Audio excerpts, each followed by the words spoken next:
Coach, from being down 23 to the run you made in the fourth quarter, wow. What did you see that you can take away as a foundation to build upon moving forward? Oh, some incredible efforts being made. One, defensively to guard James Harden. I mean, good grief. They do so much different stuff to loosen him up. And, credit to Russ Taylor and Stanley Johnson just for fighting them the way they did. Stanley Johnson was fantastic on him. For a guy just getting moved up, that's pretty big time. It's just a tale of quarters. We give up 38, then we come back and score 39. We give up 36, we go back and score 33, and we just, we couldn't put together consecutive quarters for whatever reason. So I got to go back and watch the film and figure it out. And Malik, from missing 5 games, coming in and scoring 20, what can you say about the energy he provided for you guys tonight? That's fantastic. I mean, these circumstances are not normal. And I think folks at home, it might be easy to say, oh, he's just like sitting out normal, but it's not. These guys are sick. They got COVID. It's a virus, right? And so they're laying around all day. They can't go work on their game or break a sweat or do anything. And then they jump right back into this. And for him to be able to do that, he really gave us a huge, huge boost tonight. And credit to him. Him and I didn't mention him, but I mean, we throw Darren Collison in the mix. This guy comes right from home and competed his tail off and looked like an NBA player out on the basketball court, and that's pretty dang good for a guy that was just at home. Fizz, we've been talking for a couple of weeks now about these circumstances that you guys are trying to navigate, but the Nets are a team that, have had it pretty bad too when it comes to protocols. Yeah. What do you take away from the fact that, through, again, fourth quarter comeback, kind of, took some of the stink off, but you were down 20 to a team that, had it basically just as bad as you guys had throughout this whole situation? Yeah. I don't know yet. I really want to get into the film and watch it. Like I said, it's just too many waves in the game and not enough consistent, solid basketball play through 4 quarters. And so, I don't want to speculate right now. I know I've learned from some of my older coaches to, before I talk, go watch the film on that. Yeah. There's kind of 2 for you. Okay. LeBron plays 40 minutes, scores 39 points. And it's been at this level for a few weeks now, but it hasn't translated to winning. I'm kicking myself in the head because he's given me incredible effort. I'm trying to figure out ways to get him over the hump with that effort. And I hate that it's wasted on losses. But it's spectacular. And I hate that it's wasted on losses. But to watch it and to be a part of it, even though those games are turning into L's, I've never seen anything like this guy. And we better sure as hell be thanking our lucky stars for this guy. This guy has played. He has given us the most beautiful basketball over the last however many years, and he's still giving it to us on Christmas Day. Did he break the record today scoring? Yeah. That's fantastic. At least I can say I was there for that. and then a quick follow-up. Russ is a guy who's supposed to help with this and has largely. But the missed dunk, a handful of missed layups today. He's had a handful of missed layups this year. I guess what's the message to a player like that who's accomplished so much? Who's got to keep attacking. That's who he is, man. He's a rim attacking finisher, and for whatever reason, he just missed him.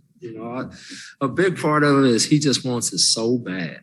I mean, you can see it in him. I think everybody feels it. He wants it so bad, and I just know that's hard for him when it doesn't work out. And I know he cares like crazy. This is everything to him. And sometimes it just doesn't work out that way. But we had a couple other missed layups in the fourth as well that would have just really been a game changer for us. But, I just want him to take a lot of that pressure off himself and just, keep attacking and keep playing the way we know he can. Obviously, you guys decided pretty early on to get away from your traditional centers and dudes are fast, man. I was wondering if maybe you could describe that and just how much Stanley Johnson contributed to that thinking. Yeah, that was I don't know if we could have even done that if Stanley wasn't here. But Brooklyn, I mean, the way that they run the floor and the way that they run their routes, I mean, you see Patty Mills, he never stops. He's made his career on that motor. But, you know, we figured it out early on that, you know, our bigs, this isn't a game for our bigs tonight. And I didn't want to put them in that bad spot. And once we made the shift, we made a run to get the game back close by halftime. And I just made the decision that the spacing looked good. Our defensive coverages was giving us a chance. And I thought bringing Melo into the starting lineup to start the half would be good for us. Fizz, your defense in the fourth quarter, I mean, I know you can't do that for 48 minutes, but how can you get that expanded a little bit more than just the fourth quarter? Well, I know as a staff, we're going to keep hammering at it. And a big part of it, again, is we got to get more reliable to the little things, the fundamentals of our defense. And, you know, we just have too many chunks of the game where that breaks down and we're playing makeup, you know, and we need more consistent focus, more consistent effort for 4 quarters. All right. Yeah, it's for me too. Dave McManaman on Zoom. Hey, Dave. Hey, Fizz. Merry Christmas. Merry Christmas. I know this number isn't always representative of what happens in the game, but plus minus tonight when LeBron's on the court for 40 minutes is plus 11, and the 8 minutes he sits, it's minus 18. What can you guys do to either play in 48 minutes or make up? Clone them. We can clone them. Can we, any good scientists? We can maybe make a duplicate. I don't know. I don't know how it, we just got to figure that out. Is when we do have those gaps, so he's out of the game, how do we keep that momentum going offensively and defensively? So we'll keep looking at those stretches of the game, keep looking at ways to help our team. And, a lot of the time, that's also a time where I got probably more guys on the court that don't know each other right now. And offensively, we probably get a little stagnant. Defensively, we're not totally connected. And teams are seasoned on that unfamiliarity, I think. But I'm going to watch those gaps in the game, obviously, and analyze them and really scrutinize them and see what we can do to help those groups out when he is out of the game. Hey, Jordan, Merry Christmas. Merry Christmas, Coach. Just wanted to ask you about Carmelo Anthony. He's been a lot better defensively for you guys. He has 17 points, 11 rebounds, 2 steals, 3 blocks, communicating a lot on defense. Just wanted to get your thoughts. They said Melo couldn't play in the NBA 2 years ago. So here's a guy that was supposed to be done, buried, out of the league, and here he is still contributing and getting better. Like you said, defensively, he's improving at this age and really committing to the details and the fundamentals of our defense.